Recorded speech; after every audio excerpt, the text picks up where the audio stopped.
सर्व महिलांना जागतिक दिनानिमित्त खूप खूप शुभेच्छा. तर पुढील थोडं आणि आदरणीय डॉक्टर मोरे सर सर्वांना मार्गदर्शन करतील. या देवी सर्व भूतेषु शक्तिरूपेण संस्थिता, या देवी सर्व भूतेषु मातृरूपेण संस्थिता, नमस्तस्य नमस्तस्य नमस्तस्य नमः. सर्व मंगल मांगल्ये शिवे सर्वांसाठी शरण्य त्र्यंबके गौरी नारायणी. आदरणीय या आपल्या लोकमंगल मत्स्य स्टेटचे संस्थापक अध्यक्ष माननीय सुभाषबाबू देशमुख साहेब, त्यानंतर आपल्या लोकमंगल बँकेचे मुख्य अधिकारी माननीय अतुल सर आणि या प्रसंगी परंडा पंचक्रोशीतील विविध क्षेत्रातील कर्तृत्वाचा ठसा उमटलेले येथे उपस्थित सर्व महिला अधिकारी पदाधिकारी, आज आपल्या सर्वांना मी सर्वप्रथम नमन करतो आणि 8 मार्च महिला दिनानिमित्त आपल्या सर्वांना शुभेच्छा देतो. जसं आपल्या संस्कृतीमध्ये न मातु परदैवतम अशा पद्धतीने सांगितलेलं आहे की मातेसारखं दुसरं दैवत नाही. आणि यत्र नारीसु पूजन्ते रमन्ते तत्र देवता, म्हणजे जिथे नारी शक्तीची पूजा केली जाते तिथे देवसुद्धा रममाण होतात. अशा प्रकारचे आणि आपल्या जे काही समाजसेवक होते पूर्वीचे त्यांनी सुद्धा असं सांगितले आहे की स्त्री ही क्षणिक जरी पत्नी नसली तर अनंत काळची ती माता आहे आणि तिच्या प्रगतीमध्येच कुटुंबाची प्रगती, समाजाची प्रगती, पर्यायाने देशाची प्रगती लपलेली आहे हे निश्चित आहे. कारण आपण पाहतो की आपल्या इतिहासामध्ये जसं राजमाता जिजाऊ होत्या, पुन्हा छत्रपती शिवाजी महाराजांसारखे संस्कारी व्यक्तिमत्व घडलं आणि पुढे भविष्यामध्ये आपल्याला स्वराज्य स्थापन करण्याची त्या शिवाला चालना मिळाली आणि त्यातून स्वराज्याची स्थापना झाली. त्याबरोबर जसं रमाई होत्या म्हणून भारतरत्न डॉक्टर बाबासाहेब आंबेडकर घडल्या. त्यानंतर तशाच पद्धतीने आपले विविध क्षेत्रातील भले आपले विवेकानंद असतील, स्वामी विवेकानंदजी, त्यानंतर अशा विविध महान व्यक्तिमत्व जे घडले त्या प्रत्येकाच्या मागं कुठल्या ना कुठल्या स्त्रीचा हात होता. मग ती माता असेल, पत्नी असेल, बहीण असेल, जे कोण तर किंवा एखादी गुरु असेल. तर ह्या पद्धतीने आपल्या संस्कृतीमध्ये स्त्रियांना हे मानाचं स्थान दिलेलं आहे. पण पूर्वीच्या काळी आपल्याला माहिती आहे की जेव्हा मुघलांचं राज्य आलं किंवा परकीय आक्रमण झाले त्यामध्ये स्त्री हे कुठेतरी संरक्षण करून ठेवण्याचा एक भाग निर्माण झाला होता. तेव्हा मग कुठेतरी बुरखा म्हणा किंवा पर्दा म्हणा किंवा अशा प्रकारे चूल आणि मूल हे त्यांच्या वाटेला. मात्र पुन्हा परिस्थिती बदलली. परिस्थिती बदलल्यानंतर सगळ्या गोष्टी बदलायला पाहिजे, पण ते पूर्णपणे बदलल्या गेल्या नाही. म्हणून पुन्हा स्त्रियांनाच संघर्ष कुठेतरी करावा लागला. आणि त्यानंतर मग राणी लक्ष्मीबाई, अहिल्याबाई होळकर किंवा क्रांतीज्योती सावित्रीबाई फुले यांनी पुढाकार घेतला. अगदी ह्याचबरोबर काही समाजसेवक जे पुरुषही होते जसे राजा मोहन राय यांनी स्त्री सती प्रथा म्हणा किंवा केशव पटक त्यांचं जे शिक्षण आहे यावर त्यांनी एक चांगलं सामाजिक कार्य केलं. आपल्याला माहिती आहे की जसं क्रांतीज्योती सावित्रीबाई फुले यांनी स्त्री मुक्तीसाठी किंवा केशव पतन रोखण्यासाठी किंवा त्यांचा पुनर्विवाह व्हावा आणि इतर सगळ्या गोष्टी त्यांना एक समाजामध्ये मानाचं स्थान मिळावं आणि एक समानता प्राप्त व्हावी यासाठी जेव्हा लढले तेव्हा त्यांना खूप त्रास झाला हे आपल्याला माहिती आहे सगळ्या पद्धतीने. त्यांना अगदी त्यांना स्वतःच्या लाट्या घरामधून क्रांतीसूर्य आणि क्रांतीज्योती या दोघांनाही खाली काढण्यात आलं. पण ह्या संघर्षातनं आज अशी परिस्थिती आपल्या देशामध्ये निर्माण झालेली आहे की भारताचे पंतप्रधान जसे इंदिरा गांधी होत्या तशा पद्धतीने आता जे भारताचे पहिले नागरिक जे राष्ट्रपती आहेत तर त्या म्हणजे द्रौपदीताई मुर्मू आहे. म्हणजे इतपर्यंत प्रगती आज आपण केलेली आहे. पण अजूनही थोडंसं आत्मचिंतन करण्याची गरज आहे की जशा पद्धतीने आपण विचार करतो की सकाळी उठल्यानंतर स्त्री काय करते की आधी स्वतःकडे न लक्ष देता आधी ती काय विचार करते की आपल्या मुलाला शाळेला जायचं आहे, माझ्या पतीला कामावर जायचं आहे. त्याच्यानंतर पुढं काय विचार करते की माझ्या सासूसासऱ्यांना किंवा आईवडिलांना त्यांना काही द्यायचं का. ह्या सगळ्या गोष्टीमध्ये स्वतःकडे तिचं दुर्लक्ष होत जातं आणि ह्या दुर्लक्षामधून कुठेतरी तिचं वजन वाढण्यापासून ते कुठले वेगवेगळ्या प्रकारचे संधिवात असतील, थायरॉइड असतील, टेन्शन घेऊन त्यानंतर कुठल्या प्रकारचे मणक्याचे आजार असे निर्माण व्हायला. तसा जर विचार केला तर स्त्री ही खरं त्या कुटुंबाचा कणा असतो, मूळ. आणि ती जर कुठं आजू झाली तर पूर्ण कुटुंबावर त्याचा परिणाम होत असतो. त्याच्यामुळं स्त्री आरोग्य हे तितकंच महत्त्वाचं आहे. आणि स्त्रियांना समानता मिळावी म्हणून बाबासाहेब आंबेडकरांनी सुद्धा संविधानामध्ये जसं फंडामेंटल राईट्समध्ये आर्टिकल नंबर 21 मध्ये सांगितले की जीवन जगण्याचा अधिकार आणि लिबर्टी स्वातंत्र्यता या गोष्टी सर्वांना समान मिळाल्या पाहिजे. आणि त्याच्याबरोबर फंडामेंटल जे directive principle of state policies आहेत की जे मार्गदर्शक तत्व आहेत आपल्या गव्हर्नमेंटला दिलेले संविधानाने, त्यामध्ये आर्टिकल नंबर 47 मध्ये त्यांनी जे काही पोषणमान असेल, जीवनमान असेल, त्याच्यावर सार्वजनिक आरोग्य असेल यावर भर दिला. पण त्याच्यासाठी विशेषतः आर्टिकल नंबर 15 आणि विशेषतः क्लॉज 3 यामध्ये विशेषतः मुलं आणि स्त्री यांना स्पेशल त्यांनी प्रोव्हिजन्स पण प्रोव्हाइड केले की ज्यांना विशेष अपॉर्च्युनिटी मिळावे आणि त्यांना जे काही बालकामगार आहेत या स्त्रियांना जे काही त्रास होतो प्रत्येक ठिकाणी गावामध्ये ह्या विविध विषय किंवा जी माता असते मॅटर्निटी बेनिफिट ॲक्ट वगैरे बाकीच्या अशा पद्धतीने आर्टिकल नंबर 43 अशा विविध याच्यामध्ये संविधानामध्ये भरपूर सवलती दिली की कुठे जिथे काम करत असाल तिथे एखाद्या डिलिव्हरी होत असेल तर त्या मातेला 1.5 महिना आधी आणि 1.5 महिन्यानंतर तिला विश्रांती दिली जाते आणि त्यानंतर जरी पुन्हा कामाला आलं ते बाळाला पाजण्यासाठी थोडंफार तिला बालकक्ष वगैरे बाकीचं आपण दिले जातात. म्हणजे एवढ्या सगळ्या गोष्टी आपण केल्या जातात.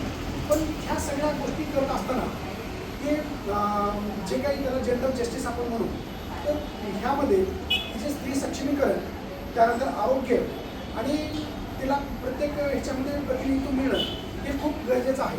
अजूनही जे काही पुरुषासक्त जी काही मानसिकता आहे की ज्याच्यामध्ये आपण पाहतो की सभापती असं जरी म्हणलं तरी एखादी स्त्री सभापती जरी झाली स्त्री तरी त्याचं नाव पती आहे. म्हणजे कुठेतरी अजूनही त्या पद्धतीची भावना आहे. तर ह्या सुद्धा कुठेतरी आज गेल्या पाहिजे. कारण विशेषतः 8 मार्च हा जो काही जागतिक आपण नारी शक्ती दिवस किंवा महिला दिन म्हणून आपण साजरा करतो तर ह्याबद्दल आपल्या सर्वांना माहीत आहे की लॉस एंजेलिस विशेषतः न्यूयॉर्कमध्ये जे स्त्रिया होत्या पूर्वी त्यांना जवळजवळ 16 तास काम करावं लागायचं आणि 8 तास फक्त सुट्टी मिळायची. पण त्यामध्ये त्यांचं एक प्रकारचं एक्सप्लॉयटेशन म्हणजे शोषणच थोडक्यात झाल्यासारखं व्हायचं. पण तिथे कुठेतरी स्त्रियांच्या कामाची वेळ ही 8 तास व्हावी, त्यानंतर आठवड्यातून एक दिवस सुट्टी व्हावी, त्या सगळ्या गोष्टींचा तिच्या आरोग्याचा किंवा तिच्या वैयक्तिक जीवनाचा या सगळ्या गोष्टींचा विचार करून तेव्हा स्त्रियांनी एकत्र येऊन त्यांनी मोर्चा काढला आणि अशा प्रकारच्या मागण्या त्यांनी तिथे ही केल्या आणि जागतिक स्तरावर संपूर्ण जगाने ह्याकडे लक्ष द्यायला गेलं आणि ह्या 8 मार्च पासून जे काही 1900 आय थिंक 6 वगैरे असावं तेव्हा हा पहिला मोर्चा निघाला होता. तेव्हापासून आपण नारींना जे काही महिला दिन आपण साजरा केला जातो तर त्यामध्ये केवळ त्यांच्या शक्तीचाच विचार आपण केला जात नाही, त्यांना नुसतं शुभेच्छा दिल्या जात नाही, तरी अंतर्मुख होऊन त्यांना कशा पद्धतीने वाव मिळाला पाहिजे की ज्यांच्यामुळं कसं असतो की आपण पाहतो की मुलगा हा जरी घराचा दिवा असला तर मुलगी पण ती सासरकडच्या माहेरकडच्या सगळ्यांनाच ती प्रज्वलित करते. जेव्हा एखादा मनुष्य किंवा मुलगा शिकतो तेव्हा तो वैयक्तिक शिकतो, ठराविक त्याचं एखादं समजा घर मोठं करण्याचा तो प्रयत्न करतो. पण जेव्हा एखादी स्त्री सुसंस्कारी होते शिकते तेव्हा ती सासर माहेर आणि आजूबाजूचे सगळ्यांना ती प्रकाशित करते. म्हणून स्त्रीभ्रूण हत्यासारखे जे काही प्रकार आहेत ज्वलंत उदाहरण समाजामध्ये तर ते कुठेतरी कमी झाले पाहिजेत. आज आपण पाहतो की या प्रसंगी की स्त्रीभ्रूण हत्येमुळं मुलांचं प्रमाण वाढलेलं आहे आणि मुलींचं प्रमाण कमी झालेलं आहे. जी किती वाईट अवस्था आहे की जरी आपण चंद्रावर जरी गेलो मंगळावर जरी आपण पोहोचलो तरी अजून कुठेतरी अंधश्रद्धेमध्ये आहोत की मुलगाच पाहिजे. आपण जर विचार पाठीमागं केला की एक 4-5 पिढ्या पाठीमागं तर आपण आपल्या पिढ्याचं नाव सुद्धा सांगू शकत नाही. तर हे लक्षात घ्या की प्रत्येकांना समजून सांगायला पाहिजे की मुलगी शिकते, शिकवते, कमवते, आई वडिलांची म्हातारपणची काठी होते, नवे तर आई वडील गेल्यानंतर तिच्या आरतीला अग्नी सुद्धा देऊ शकते. म्हणजे मुलांच्या प्रमाणेच अगदी ती बरोबरीने चालते. तर एवढ्या मोठ्या प्रगतीवरती चाललेली आहे की प्रत्येक क्षेत्रामध्ये आज स्त्रियांनी राजकारण असो, शैक्षणिक क्षेत्र असो, अगदी अंतराळामध्ये सुद्धा स्त्रियांनी बाजी मारलेली आहे. आणि जेवढं स्त्रिया हे सिन्सिअरली काम करू शकतात, जिथं स्त्री जास्त काम करते, जिथं ज्यांचा मुआवजा तिथं भ्रष्टाचार, इतर सगळ्या ज्या काही गोष्टी आहेत ते खूप कमी आहे. पुरुष जिथे सत्ता आहे तिथे मात्र भ्रष्टाचार किंवा इतर गोष्टींना तिथे चालना जास्त मिळते. त्याच्यामुळं हे 50-50 जे काय आहे प्रत्येक याच्यामध्ये ऑपॉर्च्युनिटी वगैरे बाकी प्रत्येक संधीमध्ये ती दिली जाते असं मला म्हणायचं आहे. आणि खरोखर जेव्हा आपण पाहतो की विशेषतः 5वीपर्यंतच्या मुलांना शिकवताना सुद्धा मग जे काही अंगणवाडी असेल किंवा एका ठिकाणी बघा तुम्ही स्त्रियांनाच अंगणवाडीच्या मुख्य करतात किंवा अशा कार्यकर्ते त्यांनाच शिकलं जातं. का जर पुरुषाला एक पोरगं जर क्रिकेट करायला लागलं तर त्यांना आवडत नाही, पण आईजवळ मातेचं हृदय असतं. त्याच्यामुळे जर समजा पुरुष जर झाले शिक्षक वगैरे, एवढा मोठा सगळा बॉल बघून एकीकडे झोपून काढण्याशिवाय पर्याय त्यांना नसतो. तर त्यामुळे स्त्रिया ह्या त्यांच्याकडे मातेचं हृदय असल्यामुळे ते सगळ्यांना संस्कारी करू शकतात आणि एक चांगल्या प्रकारे व्यक्तिमत्व त्याचं फाउंडेशन चांगलं बनवू शकतात आणि पर्यायाने समाज हा उन्नत दिशेला ते नेऊ शकतात. आणि म्हणून ह्या सगळ्या गोष्टींचा विचार करून आज आपण आपल्या पंतप्रधानांनी जे काही माननीय नरेंद्र मोदी साहेबांनी विशेषतः स्त्रियांनाच हे करण्यात प्रयत्न, आज इथं उपस्थित आहे बघा, एवढ्या क्षेत्रामध्ये देदीप्यमान यश मिळवलेल्या व्यक्तिमत्व आज इथं उपस्थित आहे. अगदी तनपुरे मॅडमपासून ते सगळ्याच गोष्टी त्या तर किती स्त्रियांना हे करतात. ते त्यांच्याकडे कधी कधी अकॅडमीला मी जात असतो तर ते मुलीवर त्यांचं बारकावे लक्ष असतं का, तर ते समजून सांगण्यात प्रयत्न करतात की तुम्ही एक प्रशासकीय अधिकारी पुढे करणार आहात, त्यातून तुम्ही स्वतःबरोबर जसं स्त्रियांना जर समजा की दोन त्यांना घटक असतात. मनुष्य काय करतो, समजा मी नोकरीला आहे तर मी उठणार, माझं काम करणार, घरच्यांवरच ओढणार, पटकन वेळेवर मला मिळणार नाही, मला टायमावर जायचं आहे आणि येऊन पुन्हा मी माझं काम करत असतो. पण आज ह्या स्त्रिया जेव्हा काम करतात तेव्हा जेव्हा ही उपजिल्हा रुग्णालयात परिणामी येतात सिस्टर, त्यावेळेस त्यांना घरचं पण बघावं लागतं, मुलांचं पण बघावं लागतं, पुन्हा तिथलं देखील टेन्शन असतं. म्हणजे कामावरचं घरचं सगळ्याच त्यांना वेगवेगळ्या प्रकारचे काम होतं. आपण त्याला एक पात्र वेगळे त्यांना गोष्टी लागतात. त्याच्यामुळे त्यांच्यावर ताणतणाव असतो. म्हणजे ताणतणाव, शरीराकडे दुर्लक्ष, वेळेवर जेवण नाही, ताणतणाव झोप नाही, या सगळ्या गोष्टी. म्हणून आज सर्व माता भगिनींना विनंती आहे की प्रत्येकाने स्वतःसाठी थोडासा वेळ काढला पाहिजे. मेडिटेशन, ध्यानधारणा, चांगल्या पुस्तकांचं वाचन आणि रोज 15 सूर्यनमस्कार घालणं आणि शरीराकडे लक्ष देणं आणि आहारावर देखील व्यवस्थितपणे जनजागृती करणं, या सगळ्या गोष्टी महत्त्वाच्या. आणि एक लक्षात घ्या की आयुष्यात जर मोठं व्हायचं असेल तर त्रिसूत्री फार महत्त्वाची आहे. पण कुठलीही गोष्ट तयार व्हायची असेल तर लांबी, रुंदी आणि खोली या 3 गोष्टी महत्त्वाच्या असतात. आणि ह्या 3 गोष्टी कुठल्या, तर लांबी म्हणजे एक प्रकारचे आपलं आरोग्य. पण आरोग्य हे मूळ आहे. कारण आपला एक श्लोक आहे, धर्म अर्थ काम मोक्षानाम आरोग्य मूळ होतो. म्हणजे प्रत्येक व्यक्ती जन्माला येतो तेव्हा त्याला त्याच्यापुढे 4 ध्येय असतात. धर्म म्हणजे कर्तव्य, कर्म इति धर्म. म्हणजे जे आपलं कर्तव्य आहे ते पालन करायचं असेल तर आपलं शरीर चांगलं लागतं. जर शरीर चांगलं नसेल तर आपण आपल्या कुटुंबाकडे लक्ष देऊ शकतो. अर्थ म्हणजे पैसा कमवणे, प्रत्येक जॉबवर जाऊन जर कमवण्याचा प्रयत्न केला किंवा घरपासून आपण काय करण्याचा प्रयत्न केला, इतरांना मार्गदर्शन करायचं असलं तरी आपलं शरीर चांगलं लागतं का. म्हणजे वेगळ्या प्रकारचे कुटुंब जर शरीरापासून घ्यायचं असेल तर शरीर तंदुरुस्त पाहिजे. आणि मोक्षप्राप्ती किंवा जे काय असेल आपल्याला की ज्ञानप्राप्ती जर करून घ्यायची असेल तरी शरीर उत्तम लागतं. म्हणून आपली संस्कृती काय म्हणते की माणसाने सर्व गोष्टींचा त्याग करून शरीराचे रक्षण करावे. कारण शरीराचा नाश झाला तर सगळ्या गोष्टीचा नाश.